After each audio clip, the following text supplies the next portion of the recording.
Hey there, Empowered Principals. A quick heads up before we begin this podcast episode. This particular episode mentions some sensitive topics, including childhood trauma and a suicide attempt. I invite you to please listen with care. I'm AJ Bianco from Podcast PD, a part of the Education Podcast Network, just like the show you're listening to now. Shows in the network are individually owned, and opinions expressed may not reflect others. Find other interesting education podcasts at edupodcastnetwork.com. Hello, Empowered Principals. Welcome to episode 441. Welcome to the Empowered Principal Podcast, a not-so-typical educational resource that will teach you how to gain control of your career and get emotionally fit to lead your school and your life with joy by refining your most powerful tool, your mind. Here's your host, Certified Life Coach, Angela Kelly. Hello, Empowered Principals. Happy Tuesday and welcome to the podcast.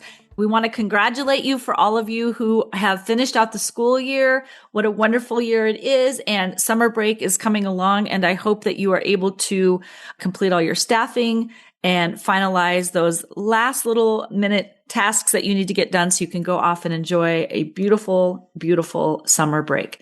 I have a special guest here with me today. His name is Thayne Martin. He is the founder and owner of It's Pure Love. We met online and we had a meet and greet and we just hit it off. He has some amazing stories, amazing content, and amazing resources for educators. So Thayne, welcome to the podcast. Thank you so much for having me. It's a pleasure. I admire your work and the goodness that you put into the world. So thank you for being you. I really appreciate that. For us having just met, I felt like I found a kindred spirit out there. Like we are trying to bring the humanity back into education, love, compassion, kindness, patience, understanding. And Thayne's energy and the work that he's doing really, I felt very compelled to bring this to your attention as the listeners, especially this time of year, because as that year is ending, we're softening a little bit. Like we're taking a deeper breath. We are relaxing a little bit. And Thayne's going to tell you, he has a wife who is in education. He's going to tell you some stories.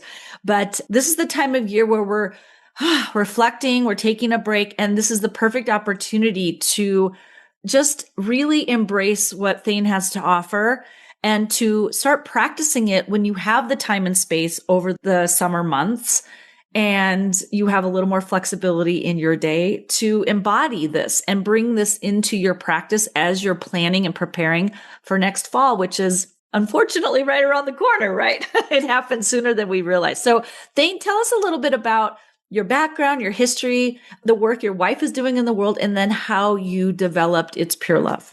Yes. Okay. So before I get into that, I just want to thank every teacher that's listening. I've been fortunate, married to my best friend, and I've supported her through her teaching career. And Friday is her last day, 23 years of teaching with this particular district. I think it's around 28, 29 total years teaching. So thank you to all you teachers for making a difference in the world and for putting the love into the children that someday will be the children that take care of each one of us. So I want to just first off thank each of you because I know it's a sacrifice.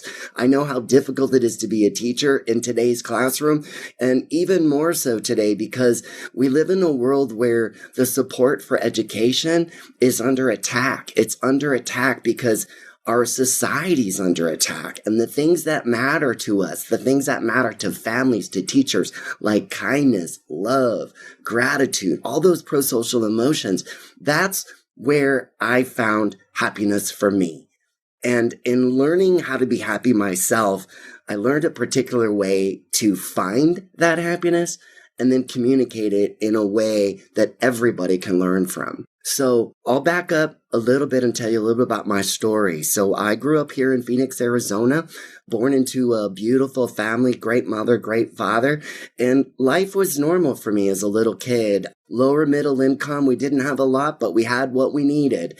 But my life changed for me as a child because sadly, there was a man that moved into our neighborhood that was a ugly individual that decided that his needs were more important than mine. And so sadly enough, he ended up robbing me of what I would say is a normal childhood development because I found myself at the hands of ugliness. So I did like most people try to do, especially men. I tried to outrun that trauma, and that led to a lot of poor choices. And ultimately, late in life, for me, being blunt, it was a suicide attempt. And that suicide attempt was that wake-up call for everybody in my life that something had happened to this man. And not once in my life, I was in my late 30s, for the first time I told one single person what ever happened to me.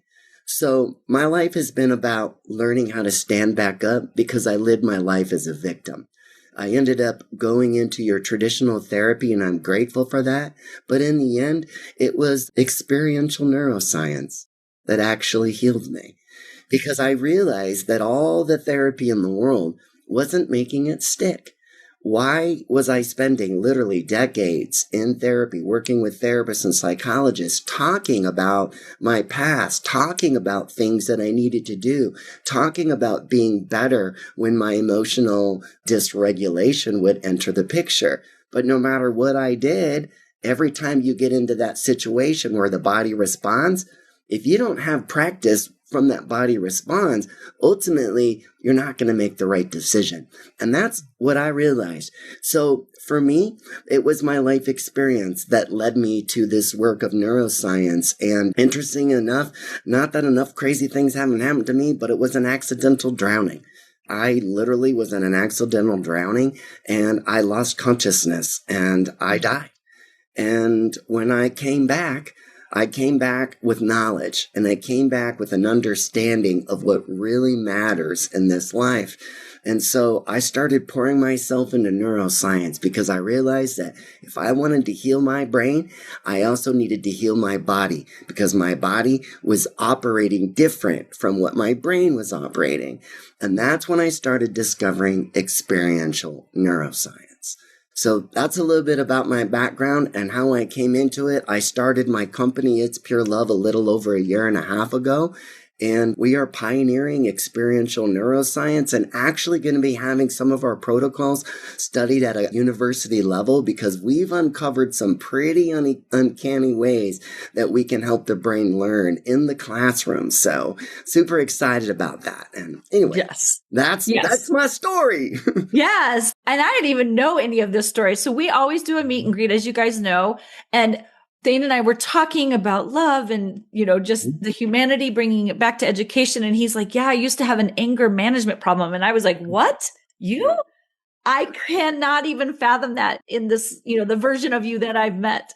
Because I was angry. I had never gotten help. I had never, especially for men that are abused as kids, there's not a lot of resources for us. And there's also not a lot of people that specialize in men that were abused as children. And that's also one of the reasons why I stand up, because I'm not ashamed of what happened to me. I was ashamed most of my life and I showed up as a victim. And that's also why I was angry. I was full of piss and vinegar. I was kind to my family and friends. But outside of that, I was full of toxic. I wasn't kind. I would say I was a Karen. And I showed up that way. I was privileged. I was making a lot of money. And I showed up that way. And I also did not like who I had become. I didn't like being angry, but I didn't know how to process that anger. I did not know how to not respond when my body escalated. I mean, it could have been road rage for me. I could have been driving down the road and the body serves up the response because somebody cut you off. Well, that response from the body is automatic and it is fast. And so immediately somebody would cut me off and where do I go? I would go into road rage. Well, that's not healthy either.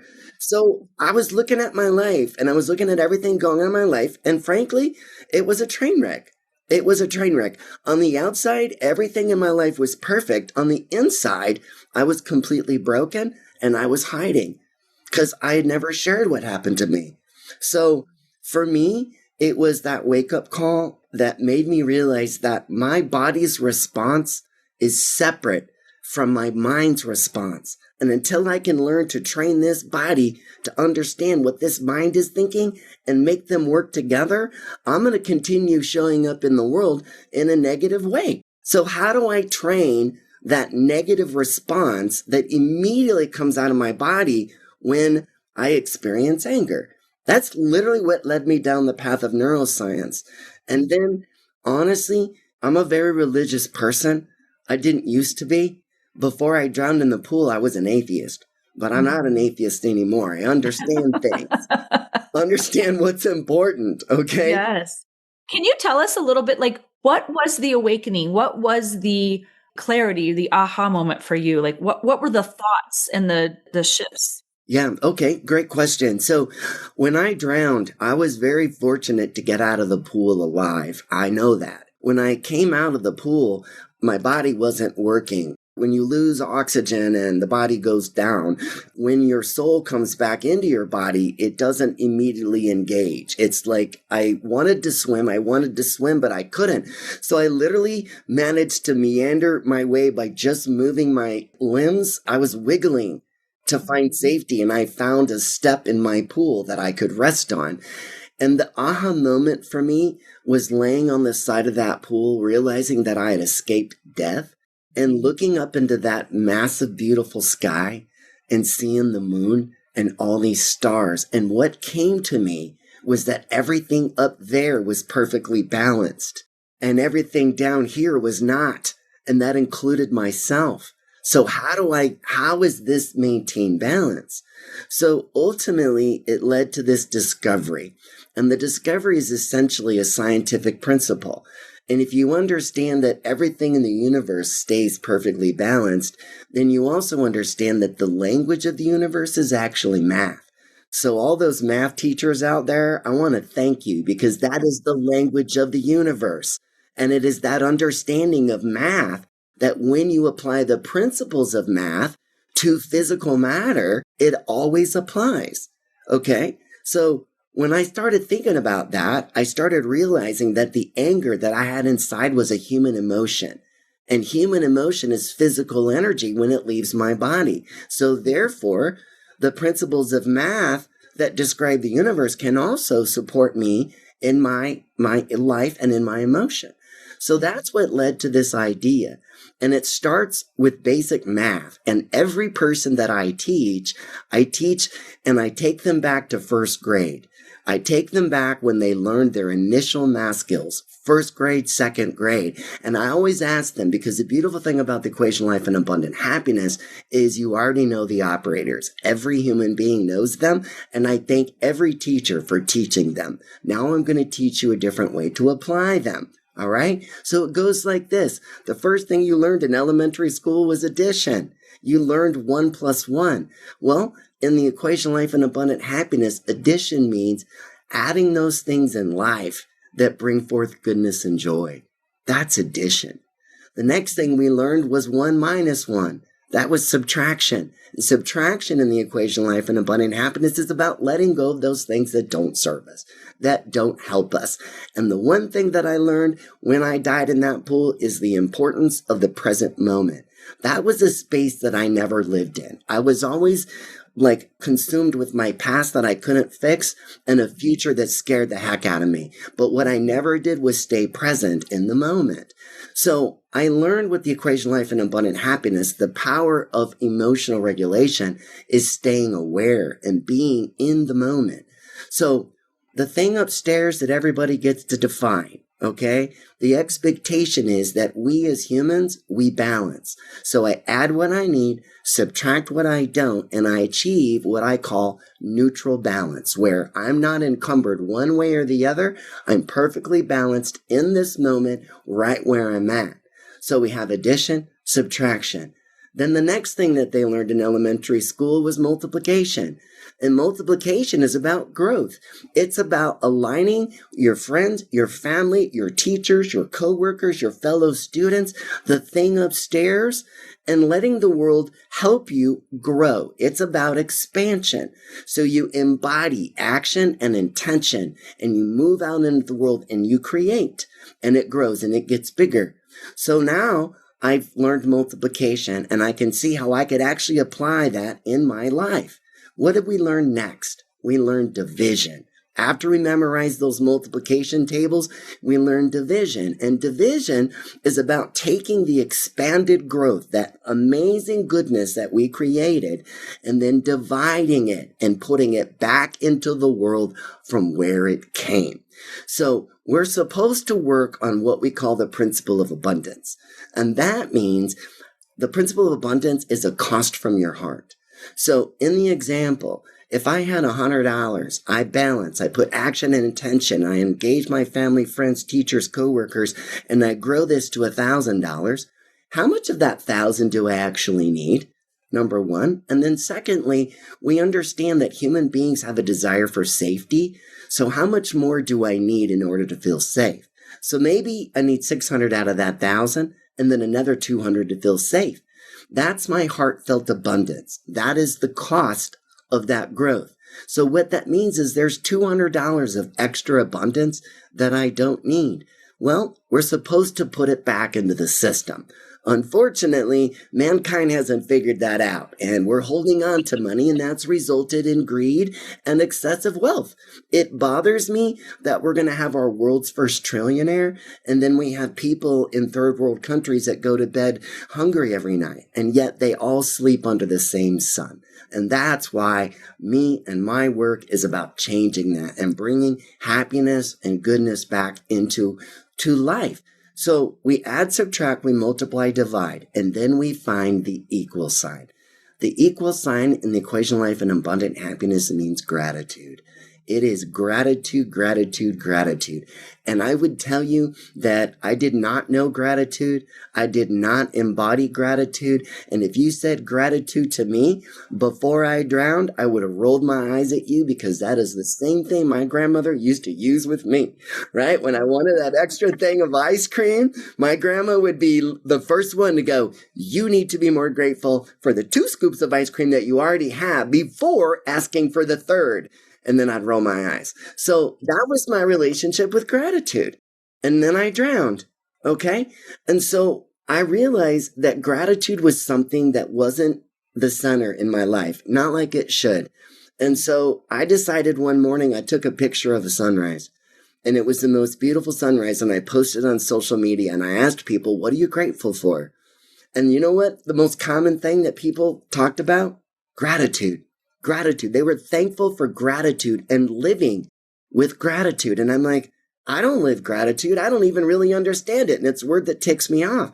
So I decided to learn gratitude. I made a decision to get up that next morning and celebrate every sunrise for 365 days. And then somewhere along the way, I started podcasting on Instagram, sharing my journey with my family and friends. And this is where the equation of life and abundant happiness came from. And I tried learning gratitude by writing lists. That didn't work. I tried an app to learn gratitude. That didn't work. And then one day I met a stranger. I met a stranger that completely blew me away. They did something for me in public that they didn't have to do, and I was struggling. It was an emergency situation, and this person stepped forward, and in a moment that could have gone horribly wrong, she lent an ear and kindness from her heart, and she turned what could have been a very ugly situation into a beautiful situation. And then I did something I've never done before. I thanked them authentically and genuinely from my heart. And when I did that in this one particular instance, I got something that I now call a gratitude cocktail. And it starts at the top of the head and it goes all the way down to the feet. It comes all the way back up through the body. And then you feel your vagus nerve begin to wave and oscillate. And I got tears. I started crying because it was joy that I was experiencing with this other human who was a perfect stranger. And the interesting thing, she had happy tears too. So I left that moment and I said to myself, this is gratitude. How do I learn this? I want this feeling of an abundant happiness and joy that literally overwhelmed me. So I stepped into the world of neuroscience because I wanted to find out, why did that happen that first time? So I went along my day and I tried to create that experience with other people. And then ultimately I couldn't do it. And then I started studying. Why did I have this physiological experience with a stranger, but I didn't have the same experience when I practiced gratitude with people I know? And that led me to one of literally the most vast discoveries in neuroscience, which we're actually now studying. And I have an amazing, she's my vice president of neuroscience and research. She's got 23 years clinical experience studying this. And I taught her the equation life and abundant happiness. It changed her life. And then she said, I want to join you. I want to study this. This is amazing what you've learned.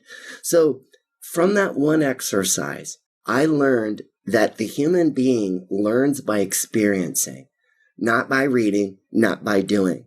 That's why all those years of me sitting in seminars, right? That's something my wife talks about all the time at the district. They bring in these people to come in and talk about teaching emotional regulation, social skills. And it's a seminar. And the teachers sit through the seminar, they pay attention, and then at the end of the seminar, they roll their eyes and they say, there's no way this is ever going to stick in the classroom, because they've never really, at least in her district, got the kind of training in order to teach children to be emotionally intelligent in the classroom. And so that's when I realized that I needed to create something specifically, not only for business and people, but also in education. Because I learned that we retain 90% when we do something, and we only retain 10% when we read about it or do traditional learning.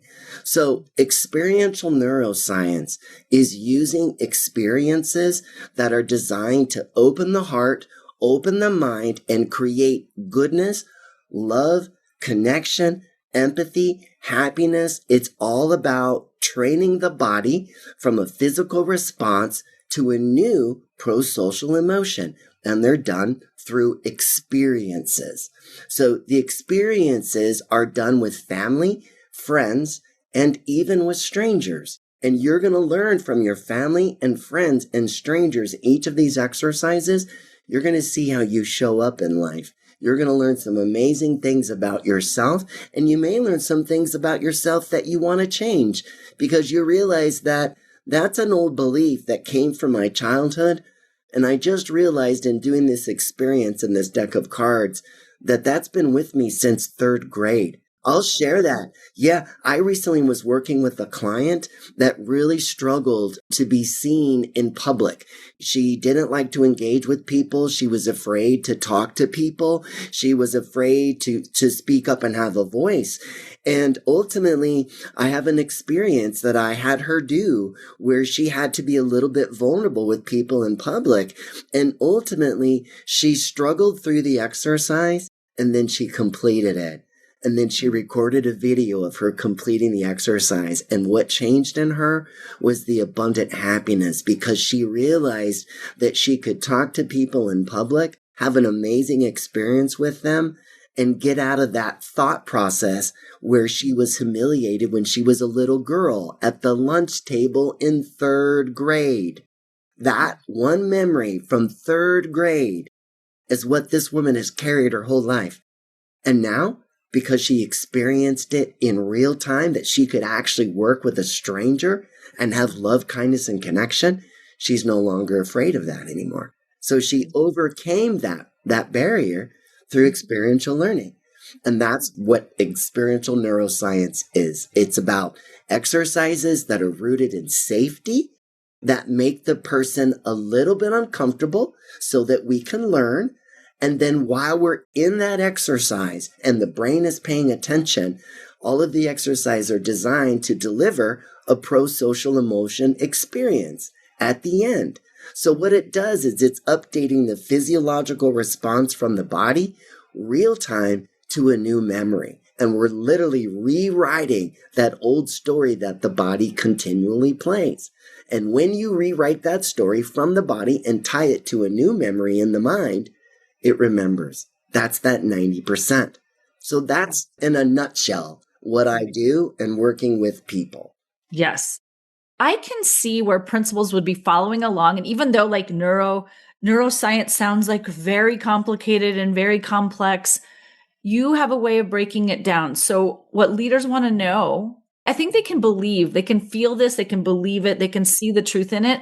And then their brain goes, but how? So you and I were sharing, you were sharing some really like concrete, simple examples of things that people could listen to this very podcast and turn it off and walk away and experiment with this and try it out and start to feel some changes. Do you want to share some of those? Absolutely. Yeah. Okay, please. So when we work with schools, we work with principals, we work with teachers, and we work with students. So we're going to be teaching emotional intelligence and social intelligence and metacognition. Okay. We teach that as well to every layer in education, because it has to be full boat. You can't have leadership that's emotionally intelligent, teachers that are not emotionally intelligent. Everybody's got to be trained in the same system. All right. So let's take a principle. So this is a card, and I've shared it with your team, and you can edit it in. And anybody that wants copies of these cards, that information will be available on my website as well as you. So this one is called Let's Do Lunch. And this is a card specifically from the deck of cards that's designed to teach principles, emotional intelligence, and social intelligence skills. Okay. So this is what Let's Do Lunch is. Pick an associate you don't know very much about and make a personal attempt to know them better by inviting them unexpectedly to your office or room for lunch. Okay. Don't talk anything about school. This conversation is about getting to know each other as principal and teacher. Talk about your life, their life, family life, favorite movies. Be human. Okay. So what's the first thing that comes up to you when I ask you to play that card? Because the first thing that pops into your mind is what we call first awareness. And first awareness is usually the most accurate response because it's coming from the subconscious and it's not filtered by prefrontal cortex and organized thought. So I always ask people, what's the first thing that I ask when I just asked you to randomly teach as a principal, go find a teacher and have lunch with them unexpectedly last minute. Okay. Like that should be your first awareness. The second thing is, what fears stop me from connecting with my coworkers and others? As a principal, what keeps me from knowing my teachers better on a personal level? Because at the end of the day, we're all human. And when we struggle to balance our emotional energy at home, when we have fights with our spouses and we bring it to work, does that affect the classroom? Of course it does. That's why as a principal, you know what? You're also a counselor to your teachers. We're all in this together. So part of this is about building empathy in leadership and remembering the importance of putting love even at work, right? That's the fun thing. It'sPureLove.com. My company teaches love. We teach it to businesses. We teach it to schools. We teach it to people because love is the most powerful teacher of all. It really is. So imagine in this example how that teacher is going to feel when you, the principal, pull that person in and you pour your life and you pour your thanks and your gratitude. Hey, Mrs. Smith, you've been working for me. I noticed you've been here for over 10 years. And I can't think of one time when you and I sat down and had lunch together. So I brought you in today because I want you to know how much I appreciate you and how much you matter, not only to me as the principal of this school, but to the students and the parents. I am constantly reminded of the amazing work that you do. And time after time, I hear other teachers always telling me about you picking up the extra slack. There's always that teacher that sometimes struggles to get out there and get duty done. And yet sometimes you substitute and you work to help that person. Not everybody does that, but you do. So Mrs. Smith, as your principal, I just brought you in here today to let you know how much I appreciate you, how much I care about you, and I just want to get to know you a little bit better. So let's have lunch today. Tell me about your life. Where are you from? What's going on in your home life? Just have a conversation as two humans. and watch what happens, because you're going to build an amazing relationship with that teacher, and she will not forget this lunch meeting. And then she's going to go into that lunchroom and she's going to tell everybody there that she just had the most amazing meeting with the principal, and that principal thanked her and made her feel special. She was seen. And that's something that every employee wants. They just want to be seen. And I would tell you that in my wife's career, I can't think of that many times where she actually felt seen. And that's a reflection on leadership. So that's an exercise that any principal can do. That's just one example of 101 exercises I've designed for a principal to learn about themselves and how they're showing up in leadership. So that's an example of a principal. Does that make sense? Yep, that totally makes sense. No, that's great. Let's talk about what it would look like in the classroom. So with teachers, students, how can we start to, we don't need to understand maybe all of the depths of the neuroscience behind it, but we want to understand enough so that we see the value in it and we see the benefit of it. Because once we understand it and we feel it, then we're inclined to want to engage with it and embody it. So what would that look like in a classroom with teachers and students? Yeah, so the first thing we're going to do is we're going to come in, we're going to train all the teachers. All the leaders are going to get trained in emotional intelligence. So you would actually go through our course and we would teach you emotional intelligence skills through experiential learning. So an example for a teacher learning to embody goodness and all the things that teachers, I'm going to say automatically do. Most teachers really do. But the cards are designed to, also open up the teacher's heart and see how they're showing up. And it's about creating community inside of the school, right? And it's every layer. It's leadership, it's the staff, and it's the students. So at the staff level, we're going to be teaching you about emotional regulation. We're going to teach you how to add, subtract, multiply, divide, equals. You will learn the equation of life and abundant happiness, and you'll use it in a way to teach children how to ultimately manage their own emotions. Because the biggest problem my wife has had is she's never been trained in emotional intelligence in order to teach those children. And it used to be that parents were the people that taught emotional intelligence. But today, those parents are running 2 jobs, working 3 jobs to make ends meet, which means that the emotional intelligence skills and the social intelligence skills aren't being taught at home. That has put extra demands on the teachers. That's something that my wife has faced because she has found more and more being piled onto her as the educator that used to be done at home. So my wife's biggest complaint, being a teacher of almost 30 years, was that there was never any education to teach her to teach emotional intelligence to children. There wasn't a program that was easily identified that the kids could learn prosocial emotion. Okay, so let's use one as an example. So I created one. This is one that's also available, and this exercise is called Magic Lunchbox.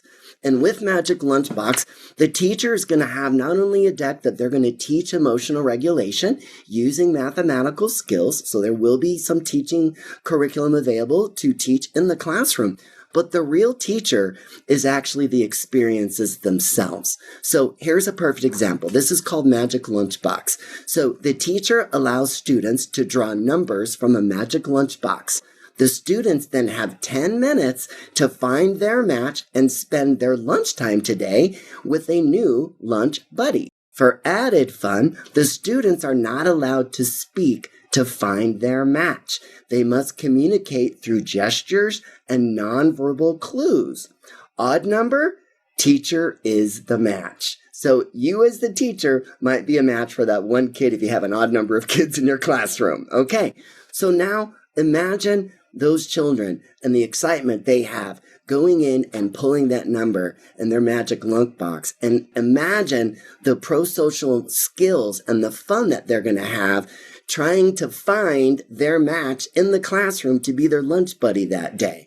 But the fun is that they're not able to speak. They have to use different forms of communication. So that means the kids get to get creative. Maybe they get a piece of paper and they write a story and they walk around with their story until they find the person that has their number.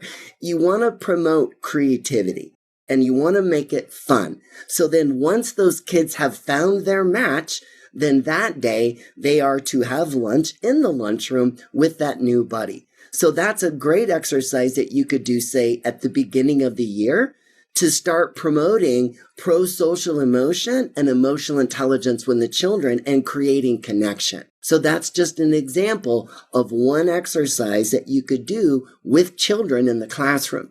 The deck itself has 100 cards, and every one of them is designed specifically to meet the needs of the students, right? There's also a deck of 101 cards designed to teach the teacher's emotional intelligence. So as your students are going through the course, so are you, the teacher. What's great about that is as you learn, you will embody the emotional intelligence and the social intelligence skills from completing the exercises. And then you're going to be an even better teacher to teach those kids emotional intelligence and social intelligence as they work similar exercises, but they're designed for kids. Right? So like an example for a teacher, this is one my wife loves. And by the way, my wife is actively engaged in creating, when she retires, she's going to be onboarding and taking allocation. That's the name of our program, and running it into the districts and helping us create more exercises because nobody knows the classroom like a teacher. I'm a neuroscientist. I'm a business guy. I don't know the classroom like my wife does. So she's actually helped me tremendously bring content that teachers care about and principals and students. So when I was designing an exercise to share with your audience today, we created one called Duty Break, okay? And I know when I say duty, my wife just kind of goes, like she rolls her eyes, right? Like every teacher does, okay? So this card, Duty Break, is a fun card that you as a teacher would experience in school, okay? So this is the mission for Duty Break. We all know duty isn't always bliss. Today, take a look at the playground. Letting your heart direct you, find a teacher currently assigned to duty and relieve them of command. No questions asked. Let them know how much you appreciate them and how they show up at school. Smile and take over their duty responsibilities. Now imagine the goodness that you just created with that coworker by not only seeing them and recognizing them for their contributions to the school, but to give them that kindness and love randomly, unexpected.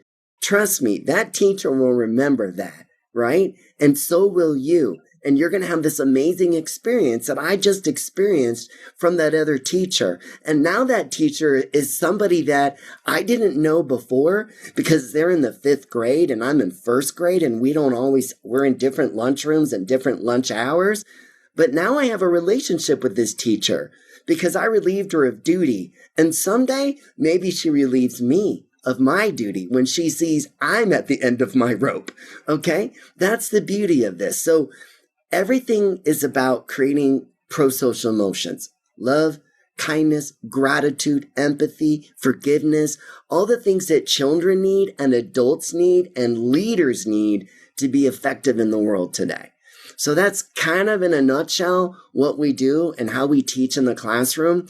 Does that hopefully? Yeah, that's wonderful. Does that make thank you sense? so much. Yeah, it makes total sense. Thank you so much for sharing your beauty, your presence, your gratitude, and the work that you're doing with this company. I see the value in it. I see the benefit. And what I really appreciate most is like your science and math brain coming together with the artistry and, skill set of your wife's number of years in the classroom and her skill set there. Like that combination is so beautiful. And I look forward to seeing your work throughout schools that I work with as well. So Yes. it's a nice little compliment. Yes, absolutely. Thank you so much. Yeah. Well, thank you for your time today. Thank you for your presence. Thank you for, reaching out and wanting to share this with the listeners of the Empowered Principal podcast. It's a gift and we need as much as we can. I'm grateful for you teachers. I really am. I have 3 daughters that are very powerful, loving, kind women today. And I know that they have many teachers along the way. I don't want to get emotional, but there are certain teachers that stepped up for my girls at certain parts of their life when I wasn't always being the gentleman that I am today. there were teachers that stepped in and helped my kids. So thank you to all you teachers, because I know it's a sacrifice and I know oftentimes you're not seen, but I want you to know that this man sees you. I see the issues that we're dealing with, and we're going to fix all of that. We're going to fix the world. We're going to fix the classroom, and we're going to do it with love. Yes. Thank you so much once again. That is it, Empowered Principals. May you use this as an opportunity to explore gratitude, authentic appreciation for all of the gifts and blessings in your life, in your professional life, your personal life. And may this bring you so much joy. And for more information, all of the information we talked about today and resources will be in the show notes. So you can access all of that there. Thayne has provided some free resources for you to check out, and there will be links for more information for you to explore and access that. So again, thank you all. Have a beautiful week. Take good care, and we will talk to you next week. Bye. Thanks for listening to this episode of the Empowered Principal Podcast. If you enjoyed this episode and want to learn more, please visit angelakellycoaching.com, where you can sign up for weekly updates and learn more about the tools that will help you become an emotionally fit school leader.